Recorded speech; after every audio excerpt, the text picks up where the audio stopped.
What is going on, guys? Hope you are good and welcome to the show. This is your host, Oliver. I'm interviewing an extraordinary guest today, none other than Phil Finote, straight out of New Jersey. We had a little bit of a technical difficulty, so I kind of have to cut the first part of the video, but don't worry about it. You got to jump straight into the interview. This is some really good stuff. You might even want to take note out of it. I'm just warning you that you're just going to jump straight into it. But hey, this is a really good interview. So without further ado, I'm letting you with the interview. Just to start back, guys, I'm with Phil Finote, who's in New Jersey doing wholesaling. And he's actually really good at it. He's been doing it for a while. And you're the same type as me. Like we're one-man show doing everything at the same time. And I don't know about you, but me, I still have a hard time like putting out,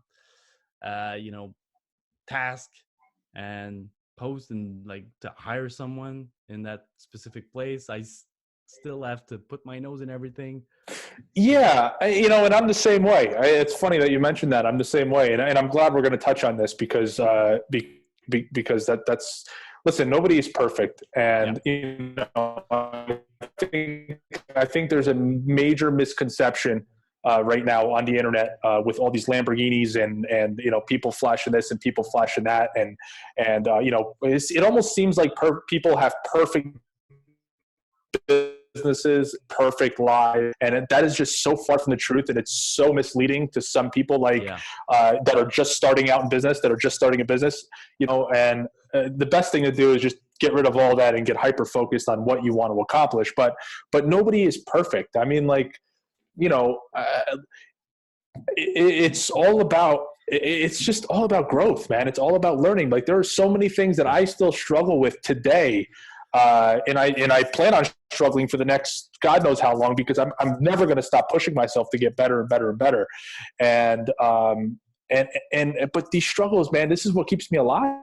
Like this is how I know I have a pulse at the end of the day. This is how I know my heart is beating, is when I am being like just completely challenged on a day-to-day basis.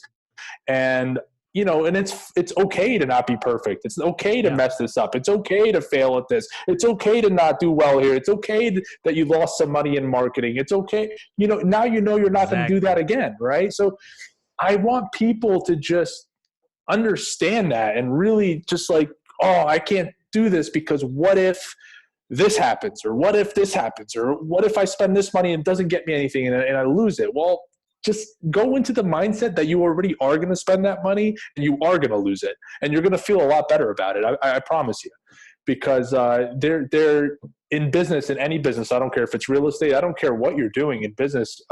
As an entrepreneur itself, you're going to have to take risk, and stop comparing yourself to other people that are 10 miles ahead of you, that are 100 miles ahead of you. Right. And, and another thing I recommend for people that want to get started in real estate investing, wholesaling, flipping, get yourself a mentor in that niche. I think that is absolutely. That is the biggest thing you can do, is get yourself some help, get yourself somebody that's not too far ahead. I don't recommend getting somebody that's too far ahead of you, but somebody that's maybe 2 steps ahead of you. Maybe someone, if you've never done a deal before, maybe someone that's doing 2 deals a month, 3 deals a month, right? So they're not so far ahead of you. They can still teach you how to build your foundation, right? And because that's the most important part of the business, is building that foundation. Yeah, absolutely. And tell me if you struggle with the same thing as I do, because by being by yourself and trying to get into business, buy and sell, I wouldn't say comparing, but you can't relate with someone else, like talking about a problem or talking about a challenge that you'd have. So good solution would be like you were saying, a mentor is a really good thing. But other than a mentor, like how do you get over a period of time where you struggle? How do you get over the period of time that you struggle? You want me to tell you the truth or lie to you? I can handle the truth. I don't know about you Okay. guys at home, but I can handle it. So tell me the truth. Okay. So if you personally, the truth is, I don't think everybody's built for it. I think most people can't handle the failure. Personally, I don't think everybody is built for it. And I You know might be that's not right. what everybody wants to hear. Yeah. I know that's not putting the sugar on top, but I really don't think, when I go back to what I went through, not very long ago, to get to where I am now, the struggle it was keeping me up at night, right? And most people would have folded. Most people would have folded at that moment where you have $500 left in your bank account and you have a $2,700 mortgage due at the end of the month. Most people would have folded and went back to their job. Most people. So it really takes, luckily I have a family that is so supportive. My Caitlin, and she is the best. She's the most supportive person. She would have never let me quit, which that is a huge help. But my mother-in-law, father-in-law, not really my father-in-law, but my mother-in-law, I know for a fact she thought it was crazy. She absolutely thought I was out of my mind. She goes, "What are you doing? You're going backwards." And when she said that to me, or insisted that to me, she kind of was like, "Hey, you're kind of moving backwards because, financially." But that's what it is, guys. Like, that is the name of the game. Like, before you go forward, before you ever move forward, you are going to take 20 steps backwards before you ever move forward in business. Period. And that's a big struggle. Taking a step back is hard. It's very hard. Yeah, sometimes you have to be put down on your knees to get a step back because you won't do it. It's too hard. Right. Yeah, I get it. Yeah. And then people must say, here's the thing though, people watching this, if there's anybody watching this that has been thinking about entrepreneurship and has a $120,000 a year salary job, they might say, "Oh yeah, no, I can handle it. I can handle it." And then they go for it, and then they're there. They go 20 steps back financially, right? They're there, and they fold, right? Yeah. So I personally just don't think it's made for everyone. And I'm not trying to discourage anybody from going into entrepreneurship, because I promise you, if you get through those rough patches, it is the best thing in the world. I mean, Oliver, we have our own schedule. Mm-hmm. We can fly anywhere we want in the country when we want.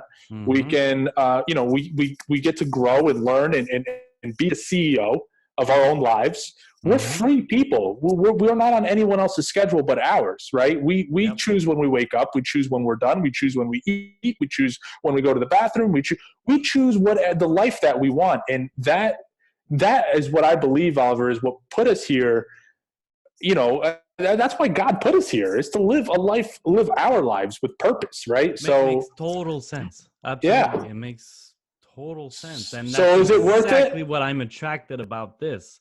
Right. Whatever freedom you can get by making your own schedule, doing whatever you want. Obviously, you have to have some sort of discipline, which is the hard part, because if you're not, if you're not disciplined, you're not producing, and you won't have any income or results.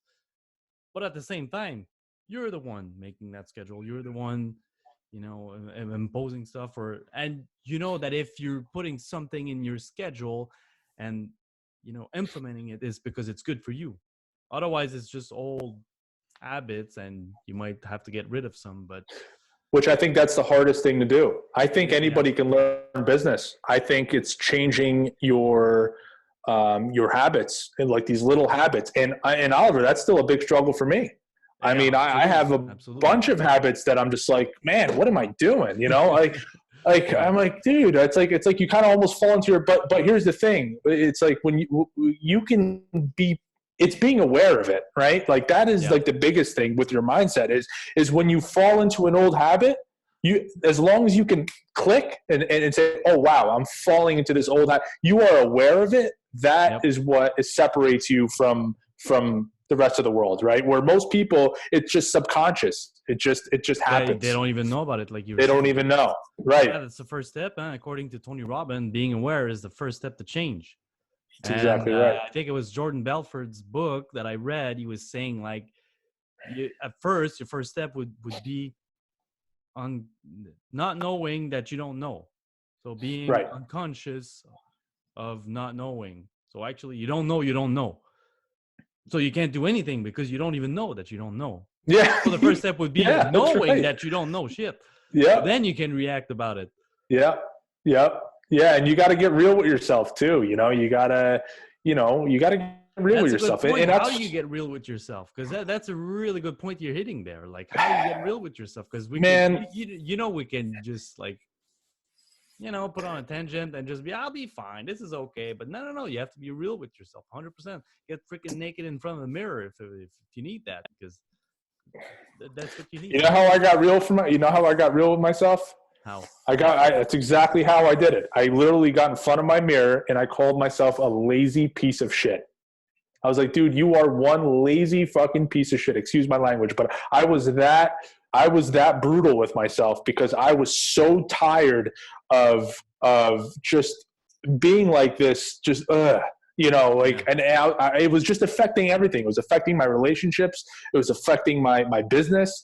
It was affecting my mood, how I was feeling. It was affecting my health. It was affecting my mindset. It was affecting everything. And I got to the point where, it was just like, boom, I got in the mirror and I said, no more. I said, I am sick and tired of being a lazy, piece of shit. I need to change.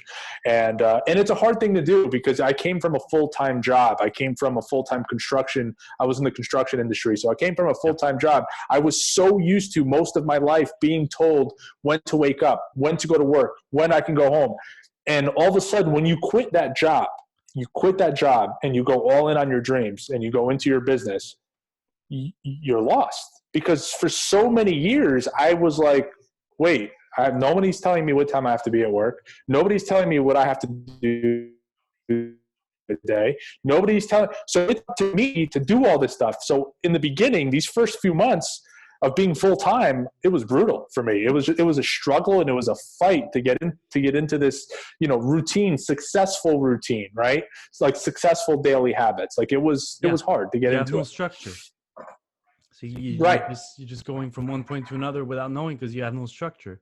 Right. And that's exactly one of the things that I notice is, like, since we don't have a structure, we don't have anything, to rely on. We have to take time and stop and make a structure for yourself. You could be making a schedule, making goals. What am I going to do for the next 90 days? What am I going to look like next year? We have to have some sort of structure like this. What am I going to do from day to day? Okay, from 10 to 12, I'm just reading or doing exercise and stuff like this, because otherwise you're running around with like a chicken with its head cut off. Exactly. It's really what you're doing. That's exactly it. You don't know what's going on. You don't know what it's doing. But here's I want to share this with everybody watching, or with anybody in the future that's going to watch this live stream. Is when I did quit my job, and everybody's going to be like, oh my god. But when I did quit my job, I decided to quit my job. I think I quit prematurely, but I had these 2 deals under contract, and these deals were going to make me $48,500 at closing. Good. And everything was going smooth. Yeah. And so I was like, hey, you know what? This is my chance. I've already done like 2 deals before I quit my job. I had these under contract. They were going to make me almost $50,000. I'm like, man, I'm going full time. I'm like, this is great. I quit my job. When shit hits the fan, doesn't it? Yep. So I quit my job. I put my 2 weeks in. The first week, actually, you know what? I quit my job, and then that first weekend, I went up to Chris Nagel's mastermind in Buffalo. Yeah. Still had these deals under contract. I'm still all psyched up, right? I met Chris. We sat down. We talked about money. It was just an amazing weekend. It was an amazing event. And then we came back down, and I get a phone call from the attorney that was handling these deals, and everything fell apart. There were major issues. They couldn't find the documents because it was in probate, and everything fell apart. Those deals went away, and here I was, both of them. Both of them. They were the same owner. So both of them fell apart. Here I was. I had no job anymore. My job was gone. I had to figure out. I have 2 kids at home. I have a mortgage. I have a family to take care of. We have cars, toys. I mean, everything. Right? We have everything. And here I was, man. It's like, I looked at it as a blessing. Honestly, I think I'm just crazy. Maybe I have like this entrepreneurial blood. I don't know, but I looked at it as like a blessing. I was like, man. It's either I can fold right now and go back and be safe at my job, because they'll take me back in a second. I know they will. You know, I was always a very good employee. I knew what I was doing there. Or I can just, hey, dude, like balls to the wall, man. Let's go. It's now or never. And yeah, I guess you guys can figure out which one I chose. Balls to the wall. So, and then from there, man, it was just going, man, just going at it. Awesome. Yeah, I think like you were saying, when everything goes well, it's almost too good to be true, shit's gonna hit the fan for sure. Yep. Sure. That's and you find out right now, real estate was going super well. Prices were going up. Everybody was making money. Making money. Boom, virus. Yeah. And that's, but here's the thing. You know, you can look at this as like it's going to destroy you, or you can look at this as it's going to create you, right? There's going to be so much opportunity from this. Like, like you are not on your best performance until your back is up against the wall. It's just the way, it's just human psychology. Agree with this is like, so right. Yeah. Right. I mean, like your back has to be up against the wall for you to perform at like you will figure things out about yourself that you never knew. I mean, those couple of months of me trying to survive, there were things if you told me a year before those things, I would have never believed I can do it, because it's just, when your back is up against the wall, you have no choice. Like you're all in, man. And I think more people in this world, I think this world would be a better place, a much better place, if more people put themselves in that situation. Yeah, you're right. This is a really good point. Absolutely. Yeah. And so then what happened after this? Since those two deals fell apart, what did you do? So, like I said, I went all in, man. Once these deals fell apart, I said, hey, I gotta go all in. And I blasted out a ton of marketing. We did a lot of, every single day I was out driving for dollars. If you guys don't know what driving for dollars is, it's pretty much driving around looking for distressed properties, taking a picture of them, and sending a postcard to their house. So I would go around town finding all these properties. And it wasn't until I didn't get another deal for like 3 months, and I was living on very small reserves. Mm-hmm. So I didn't get another deal for like 3 months. And then finally that deal came in, and it put some more money in the bank. I think I made $14,000 or $15,000 on that, or something like that.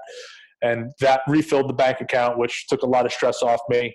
And then I said, hey, I can't slow down now, because I don't want to be in that position that I was 3 months ago. Yeah. So I just kept going and kept going and kept going. And now we're up to, we're doing 2-3 deals on a monthly basis, every month now. So we're doing good. We've had 3 closings in January. February was a little slow. And then now we got March, and we got April. We got deals going down right now. We got one that we just got a contract signed. We have another one that we're closing on in about 2 or 3 weeks. So we got a lot of stuff going on. But these are all these deals that we're working on now are like pretty much pre-virus deals, right? Yeah. So now we have to make some. Yeah, they're all pre-virus deal. The one that I'm working on right now. Yeah, exactly. So now we have to figure out what we're going to do to adapt, which we've already made some major changes that are going to be starting this week, which I'm very excited to launch. Awesome. Which one is your favorite type of deal? I'm meaning, or should I say favorite type of marketing to find deals? So all of my deals right now, currently, everything comes from direct mail. So that's all I do is we send out a lot of direct mail. It works here in New Jersey. Every market is different. I mean, Oliver, we talk to guys in our mastermind. They're in some markets where they don't do any direct mail. They're only doing Google, and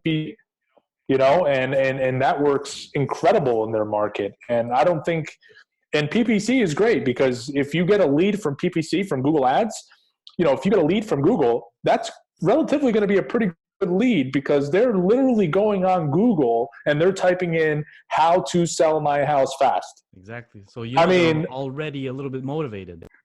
Right. To where direct mail is warm.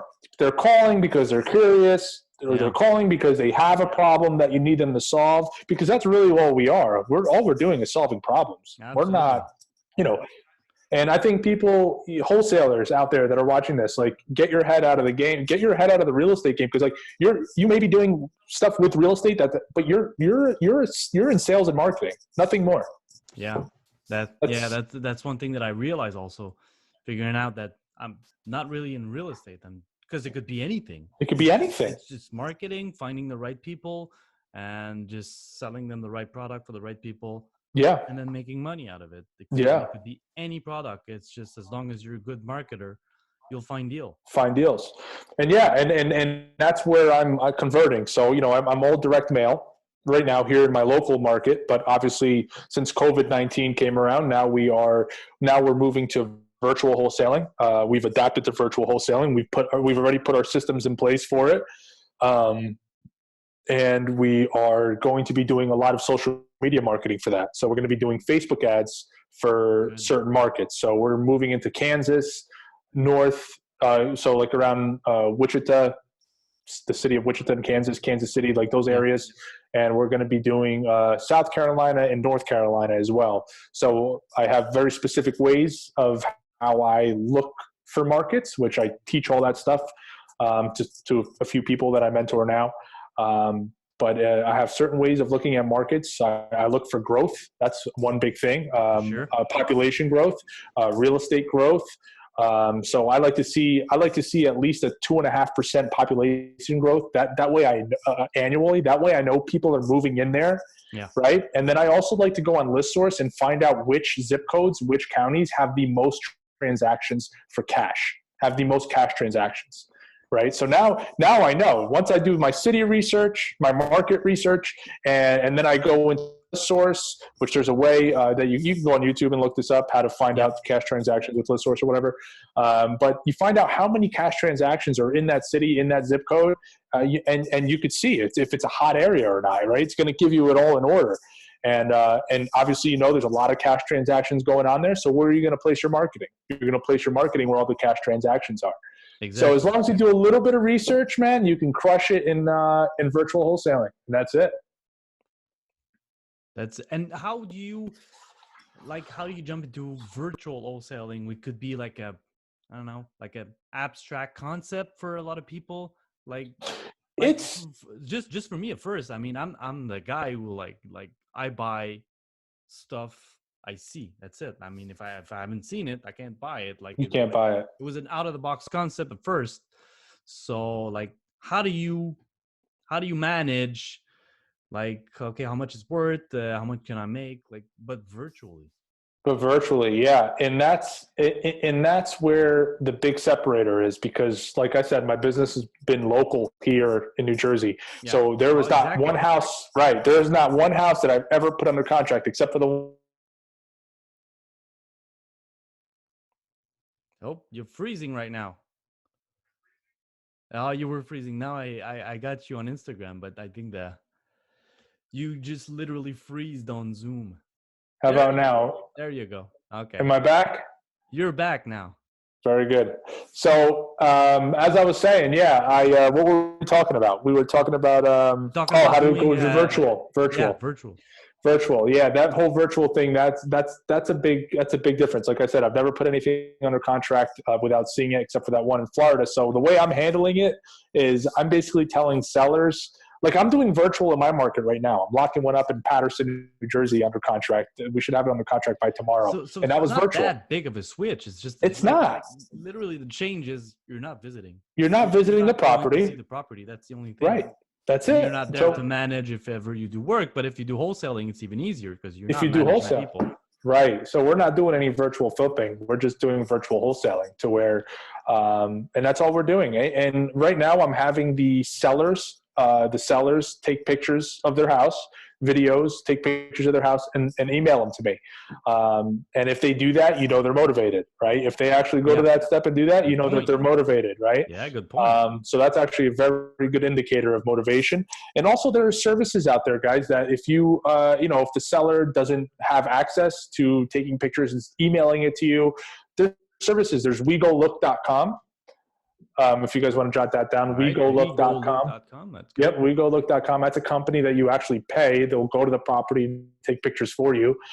So there's ways around it, and I think there's really no difference whether you're virtual or local.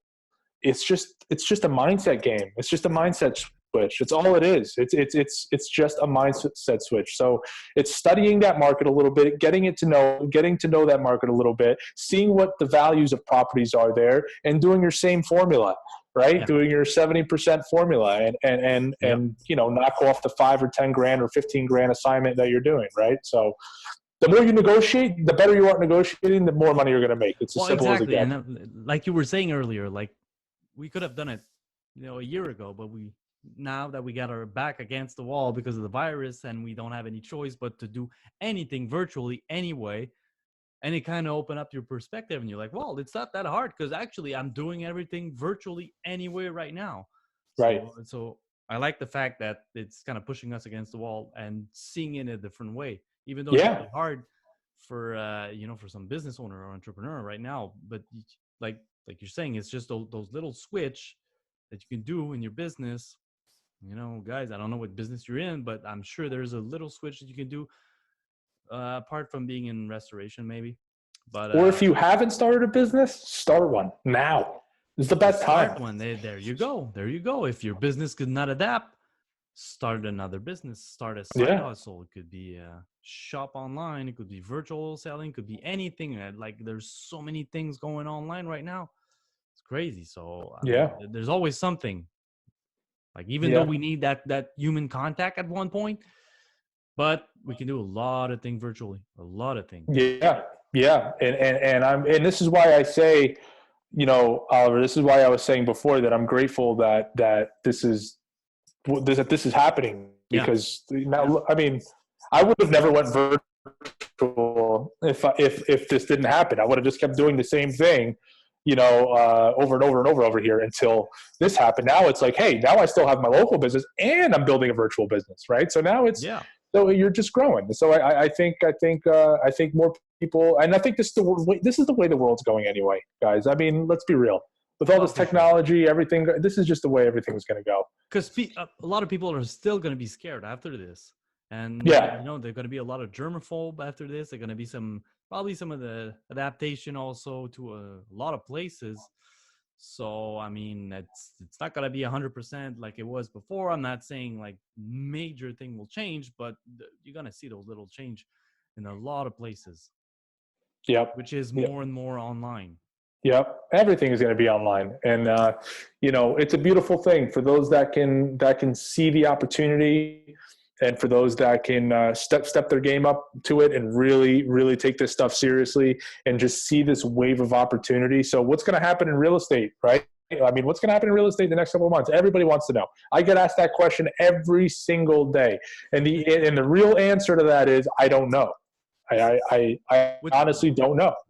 I don't know. Let's put this disclaimer out. We don't know. Like we don't. It's impossible to predict. But what do you think is going to happen? What's your opinion on it? Even though it's an opinion. So it's an opinion, but it's an opinion. Right, but it's an opinion based on facts. Yeah. What do you think is going to happen? So I don't think single family residential real estate is going to be affected I don't think, maybe a small correction, but I don't see a big correction here. I'm saying that, hey, we didn't talk to each other before this, and I'm thinking same thing. Single family house, not going to touch, because I don't think it's going to be touched. There's too much in and out.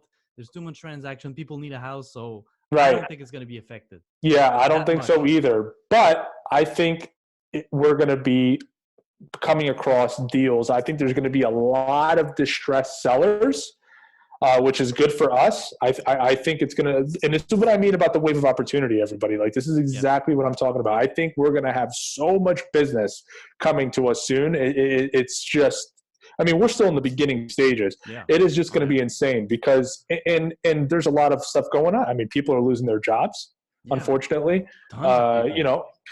people are losing investments. I mean, the stock market crashing, people lost a ton of money. Their 401ks are down to nothing. And when this kind of stuff happens to the economy, when the economy takes a hit this way, people that have hard assets like real estate, that's like their safety, right? That's like their safety net. And most people will liquidate that. And so they have money for retirement or money to pay their bills or whatever the case may be. They will sell the real estate. And also, you got a lot of people right now with cash because a lot of people pulled their money out of the stock market because of this crash. And guess where those people want to put their money? They want to buy real estate. Yeah. Right. You're totally right about this because, real estate always follow inflation or maybe like climb up even more than inflation. So real estate's a good place to put money in for sure. There's downside, obviously, but it's a good place if you want your money to follow inflation or even better. Yeah. And I want to, like if I have an investment, like I like the idea of real estate just for that. Like when you have an investment, like you want to be able to touch it, see it, feel it. Like it's there, it's like, you know what I mean? It's there. Yeah. Totally agree with this. Yeah. So it's, my main thing here for everybody for watching in the real estate community is I want everybody to know that there is going to be massive opportunity for those that are ready for it. For sure. For those that are doubling down right now, that are educating themselves, preparing themselves, and just getting their systems, automation, all that kind of stuff that needs to be in place. If you're just starting out, don't worry about all that. Just pick up the phone and type up an Excel sheet to keep track of your leads. But for those that are in business, just get your stuff ready, man. Get your mind right. Get ready to double down, and that's it. What do you think about vacation rental? Because I in my opinion, those are the one that will probably be affected the most right now. Airbnb. Yeah. I've seen that being taken a hit. I think when the dust settles, I think everything is going to be back to normal. I just think they're taking a hit. Just the people. Here's the thing: there are people that have a safety net that can handle 3 months of this without being affected financially. And there are people that if they go a week without getting paid, they're in big trouble. Right? So here's one thing that we know for sure. There's one thing that we absolutely know for sure, 100%, is that this will end. This will go away. Things will get back to normal. It might be different, but it will eventually, everything will go back to normal. Of course. Now, right. So the question is who survives this? Yeah. That's the real question. Who's going to survive this? And normally, if you look at evolution, the one that survives or the one that adapts. So that might be a clue there, guys. Might be a clue, right? But you're right. And I think that might be a place, actually, vacation rental, where you could find really good deal. Because those people that might be over leveraged or don't have a cushion, as much as other that could handle it, you might be able to find really good deal out of it. Like, honestly, here in our market, like top of the market was like 2012 here, and it was flat for a few years afterward. But the first one that got hit by the crash, or the correction, I should say, because there wasn't really a crash over here, but the correction were all the cottage and the vacation rental. They were like lowering the price or getting sold like 20 to 30% less than it was a few years before. So I'm seeing history maybe repeat itself. I don't know exactly. I don't have the exact science, but if I look at whatever happened before, I think vacation rental might be a good place if you want to find good deals. And what do you think about commercial also? Because right now, all those companies, they're just like sending everybody home. So they got those vacant office, like those, I don't know how many square feet of office empty. And they might realize that, they don't need that office. So it might be also a hit there. Yeah, I agree with you, Oliver. I agree with you 100%. That is going to be the first. It's another one that's going to get hit. I think commercial storefronts, big commercial hotel. I mean, look at hotels. I mean, they're getting slammed. Yeah. The hotel industry. I mean, it's getting absolutely slammed. It's So, it's crazy. Like it went from like it's going down to zero, literally. Like no one is on yeah, vacation right now because they no can't. one. Yeah. So no one So travel. Pretty they're much like the hotel and airline are pretty much the same. But I don't know if hotel are going to be bailed out. I think so. I think airlines will definitely be bailed out. I think major hotel chains will probably be bailed out. Those major corporations like Hilton and like those So major then maybe corporations. like the medium one and the small one, the more local hotel, those are probably going to be the one hit by this, and Right. might have a bunch of opportunity there also. Right, for real estate. Yeah, and that's Yeah. exactly right. And that's the only way you can look at this stuff. So at the end of the day, you can look at this as like my life is over. This is the worst, or you can take a different approach at this, and you can look at it as, hey, wow, this is a great way to provide a service to people. Yeah. This is a great way to capitalize on the entire situation. Not saying taking advantage of the pandemic to make money. It's not what I'm saying. What I'm saying is you have a service to provide, and there are going to be people out there in your market. I don't care where you are. There are going to be people in your market that are going to need your service.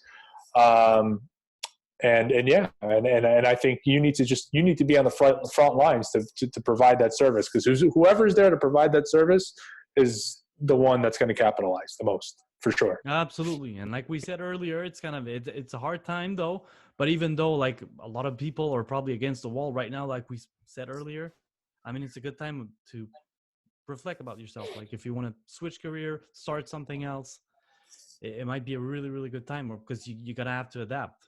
Yeah. You're going to have to adapt at one point. It might not be that huge. It might just be a little thing, but you're going to have to adapt at one point because, well, I think this is big proportion. I don't know if it's conspiracy or not. I don't want to talk about this, but it's happening. And actually, the biggest impact, it's not even the virus and the amount of people dying, is the lockdown is the biggest effect. It's going to have the biggest effect because, I mean, it's shutting down a country like this. It's not even one country. It's like shutting down the whole freaking world except China.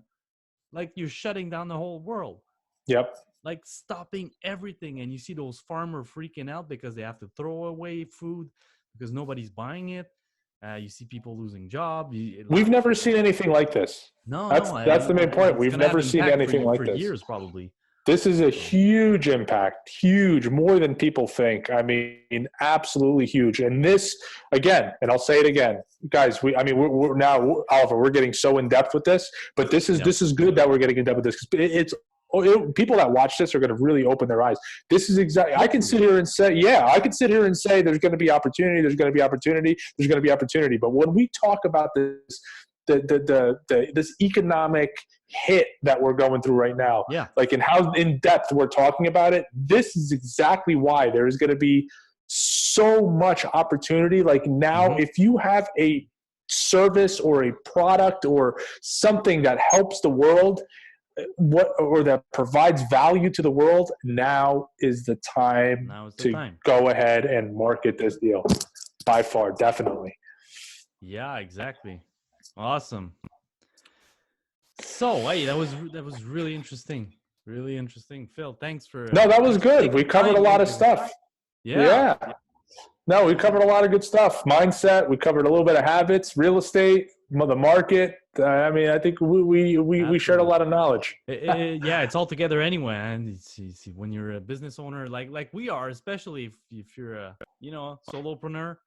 I mean, it's all about you. So it's all about how you think, how you see it, your vision, and your mindset. Yep. So, and I'm sure there's a bunch of people listening to this that are exactly in the same situation as we are. So take advantage of this. Take online course. Do something. Doesn't have to be something huge.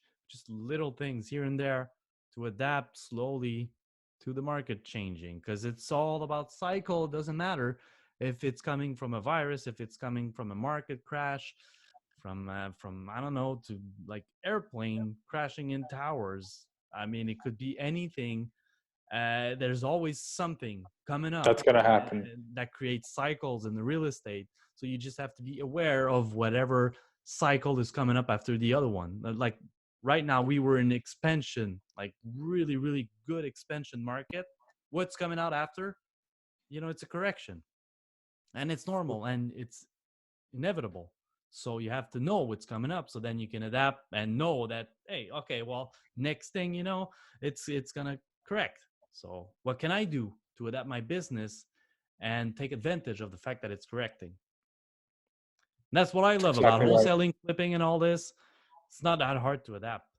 No, and wholesaling is a recession-proof business. 100%. It doesn't matter if it's up, down, middle, left, right, to the southwest, northwest, east, west. I mean, who cares? It just doesn't matter. You can do this. You can wholesale. There's always people with cash to buy properties, no matter what is going on. Always, always, always. No matter what. Always will be deal ever. There will always be deal, and that always surprised me when people ask me like, "Oh, well, how do you find that many deals, or is there any deal left?" And I'm like, dude, there's so many deals that I can't do them all. There's so much deal. It's insane. Like you just have to open up your eyes and know whatever you're looking for. But when you know what you're looking for, you're gonna find it. But there's so much deals. I mean, it could be that's why I don't treat my competition as competition, honestly, because there's so many deals that I could just give some of my deal to them and then they give back. So there's deals for everybody. Yeah. Just to sum it up, there's deals for everybody. There's always going to be deal. Yep. As long as you're marketing. Exactly. So can't take your foot off the gas.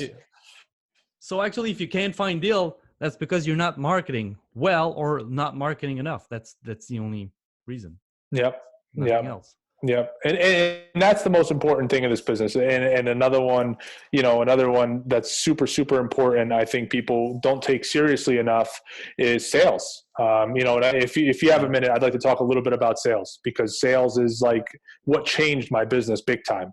Yeah. So, I threw a lot of marketing when I first started this business. I spent a lot of money on marketing. I was still working full time.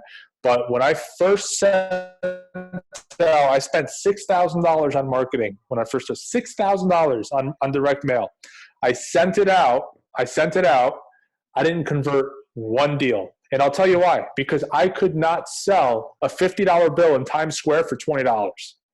Yeah. I mean, I just couldn't sell.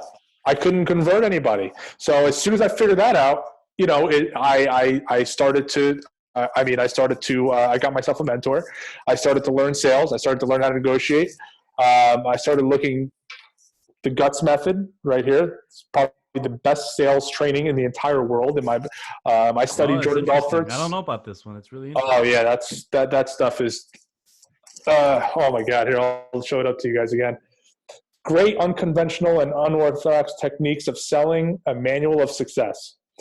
This is the best sales stuff I have ever learned in my life. This has actually changed my life, so honestly.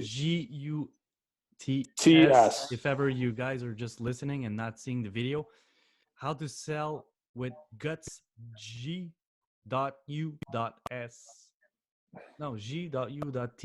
Sorry. Stands for Great Unconventional and Unorthodox Techniques of Selling. Really interesting. All right. This has changed my life. Claude Diamond is the writer of this. Claude is actually my mentor, still is my mentor today in sales. You're 100% right by saying this, because you can create a lot of deal because you're a good marketer, but if you can't convert the deal, that's right. You won't make money out of it. And most people make that mistake. So you need two things when you're wholesaling: is creating a lot of deal by marketing and then converting them to make money. Them and then resell them. Right. So there's sales techniques to all this stuff, guys. And, sales is the number one skill. I mean, it is the $1 million skill. If you are good at sales, if you know how to persuade ethically, if you know how to influence properly, you can make all the money you want. Your income's unlimited, but you need to learn how to communicate and the words that you use, how you communicate. Highest paying job or in sell. By far. And sale is actually recession proof also. By far. If you're selling something and you get laid off, you could sell something else. because you're good at sell. You're good at sales. Yeah. You could always sell something, or it could be just selling yourself. Yep. So. Yeah. And that's what I do now. I don't know if I told you, Oliver, I know we haven't had this conversation, but I've been mentoring people one-on-one personally. And I think the one-on-one stuff is really good because I wish I had this in the beginning of my business. I've just been, the one-on-one stuff just really, really, really works with this kind of stuff, just because, when you mentor someone and you teach someone one-on-one, you really could find out what your personal struggle is, because not everyone did, you know what I mean? Everybody struggles with different stuff. So, but when you're with a bunch of people, you have to be more general. Right. And when you're on one-on-one, I mean, you can pinpoint stuff like exactly about that person. You're right. Exactly. And the last thing I want people to do is spend $6,000 on marketing and not convert one deal. I don't want anybody to experience that, because I was like heartbroken when that happened. Oh, for sure. I totally got you there. It happened to me also. Like probably like $5,000 of direct mail, not one deal out of it. And I was like, well, direct mail is bullshit. I'm stopping this. I'm going to do something else. But it wasn't direct mail. Was it the sales part? Hmm? Was it the sales part that you struggled with? Everything, honestly. It was at my beginning, and I was struggling with everything. I didn't know what I was doing. I was just like, let's just mail out 5,000 pieces and wait. And my phone rang, but I didn't really know how to evaluate, how to like look for a good lead and whatever, and convert and sell. Forget about it. Right. I didn't know anything. You were pretty much letting the prospect do all the talking. You were letting the prospect take over the conversation. Yeah. And I let that happen so many times. I was like, man, I have to change. I'm like, this isn't good. This isn't good. When I first started, of course, all my deals were like pretty much the guy convincing me to give him an offer. Yeah.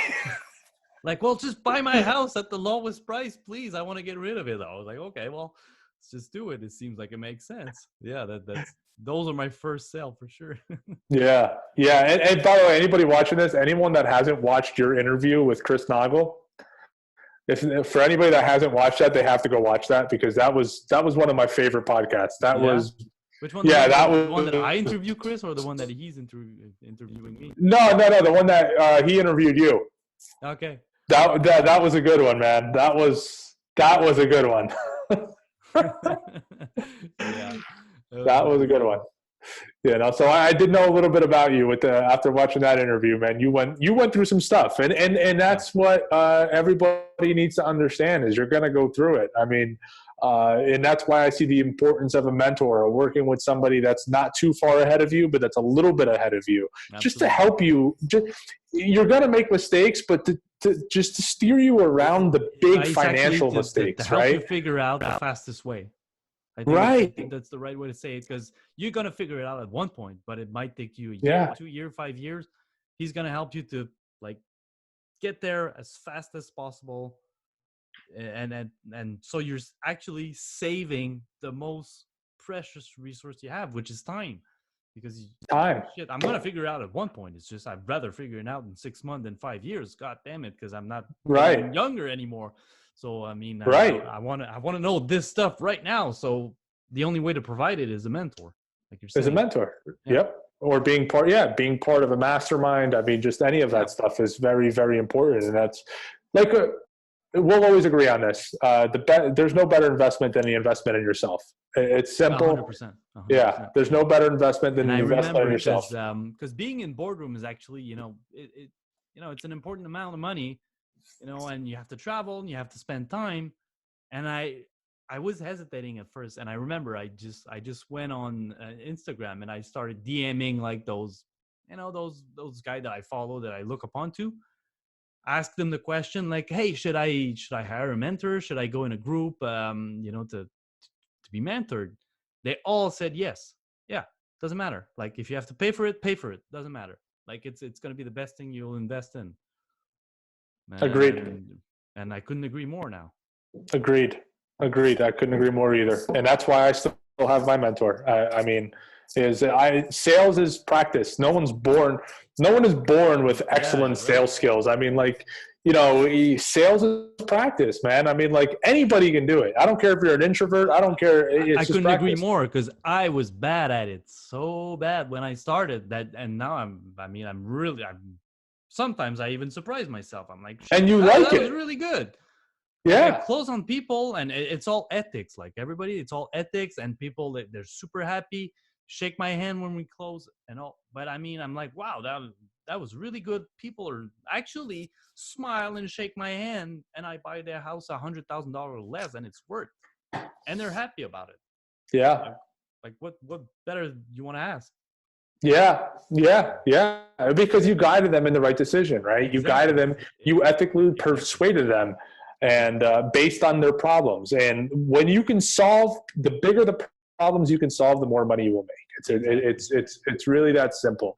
And you don't have to be some trickster and go behind someone's back and be sketchy and do that. No, you just have to ask questions, the right questions. That's exactly the image that I had when I started, though. Oh, that's the worst. Because I was like, real estate agent, they're all taking advantage of people, like salesmen. They're trying to like screw you or whatever. But it's like, I couldn't be more wrong. Yeah. Well, maybe some of them are, but it's a minority, and it's all those little stories that you hear about, in your family and stuff. I've been screwed by this, but in the end, majority of them are like, they have good intention, they want your best, and they're trying to find a solution for you. And that's exactly the mindset that I had later on, and that grew up my business so much, because I came, at those appointments and talking with people, and I was so persuaded that it was the best thing in the world for them, that they were like, okay, well, it makes sense. I mean, you're good, you're persuasive, and let's do it. That's because I knew it was the best thing for them before I even came up there. And now, honestly, nobody can convince me that I'm not doing something right. Yeah. And I'm not harming anybody. You People believe it. Happy about it. Right. So. Right.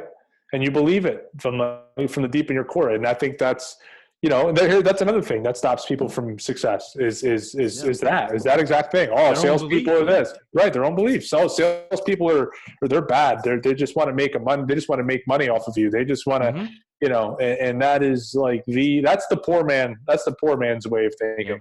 Yep. And exactly. I'm going to repeat what I said earlier, but I said that with someone else I was talking earlier, and I was like, trying to educate people about what the difference is between an expense and value. Like, if you spend money on something, like, what's the value you get out of it?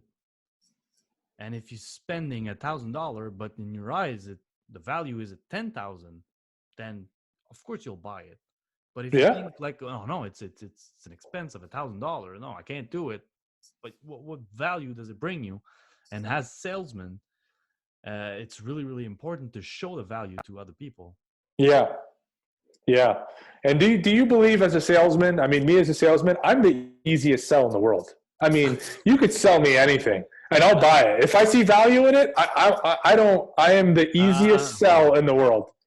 Guilty, 100%, dude. I mean, I don't go to shop, or I don't go to look at stuff, because I'll buy. Like, for sure. If anybody comes up to me and try to talk to me, I'll buy something. So I'm like, no, I have to get out. Like, I have to be focused. If I go somewhere, I'm just gonna buy this one thing and get out as fast as possible. Yeah. Because otherwise, I'm gonna be buying something else, for sure. Yeah. I think we are the best buyer, also. Yep, the easiest buyer. The easiest. So easy. Yeah, I'm so easy, and I think most salespeople are like that. But we can also, for instance, when I went and bought my commuter car, I went and bought a commuter car recently, and we were on the test drive. And you're gonna like this. This is pretty funny. I can tell a horrible salesman too. So like I'm very easy to like say, hey man, you this is you can just see a person that just does not know how to sell. And the kid was young that sold me the car, but he did not know how to sell me on the car. But I pointed this out. We're on the test drive, and I said to him, I said, you brought me out on this test drive. You took a photocopy of my driver's license. You took me, you didn't, you did all this work. You took down my information. You did all this work, but you never pre-qualified me.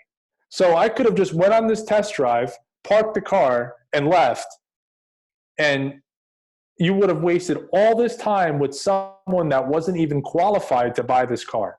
Yeah. And he said to me, he goes, wow. He goes, that is a good point. I said to him, you should pre-qualify people. Ask them questions. Make sure, talk about money first. Make sure that they are financially able to purchase that car before you take them for a test drive.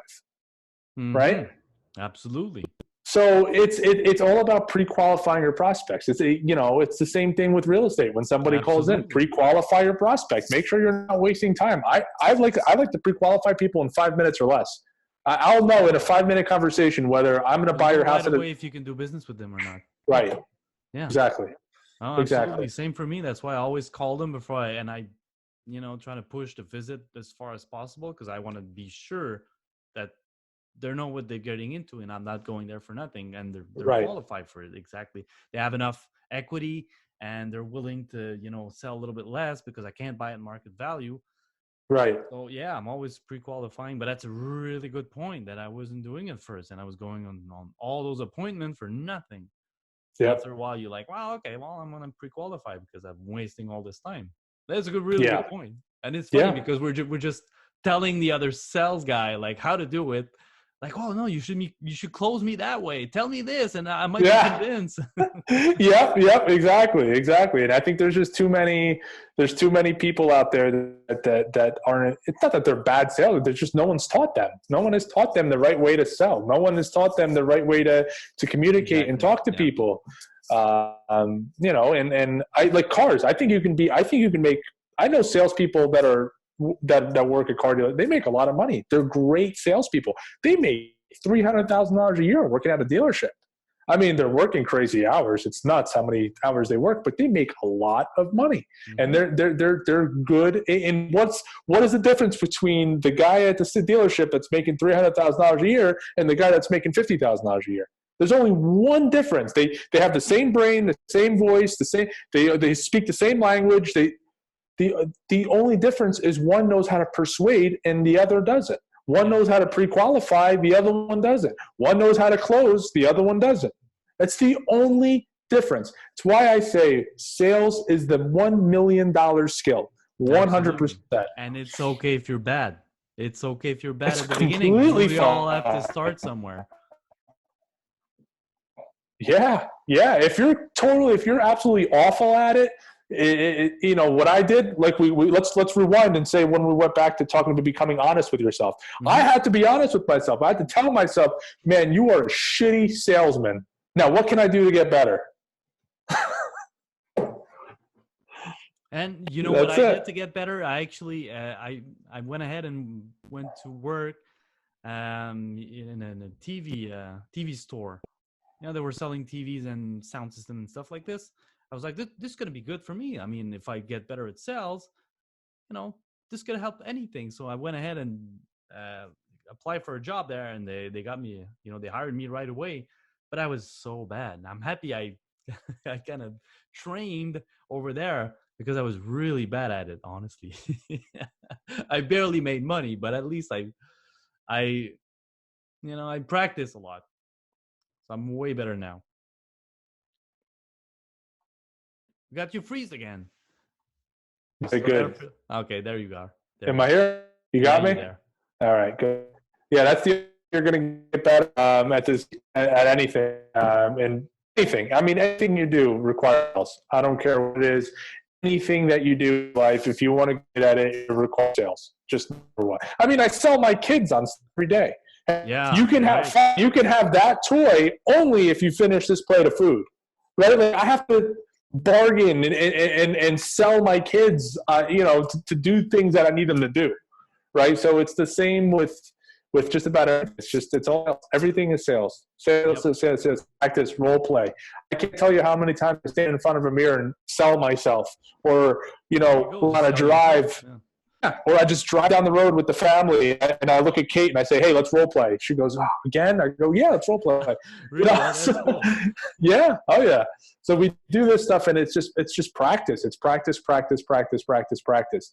And you're not practicing to like be a snake around people. You're practicing how you can handle objections, how to handle how to handle certain situations that you get in, and how to ask the right questions to figure out whether the person that you're talking to is someone that's qualified or not, right? Like these are all things that because people have a wall, and it's your job to take that wall down and for people to become comfortable and transparent with you. Exactly. Oh yeah, that's exactly it. Yeah. Yeah. It's so much. And actually, when you first meet a seller, or it could be anybody, but a seller in a house, the wall is up, like, and you could see it in the nonverbal, like crossed arm and stuff like this. Like it's super easy to see when you know this. So educate yourself a lot, because it's taking down a wall, exactly like you said, by asking the right question, having them talk about themselves and being more comfortable and showing that you're honest.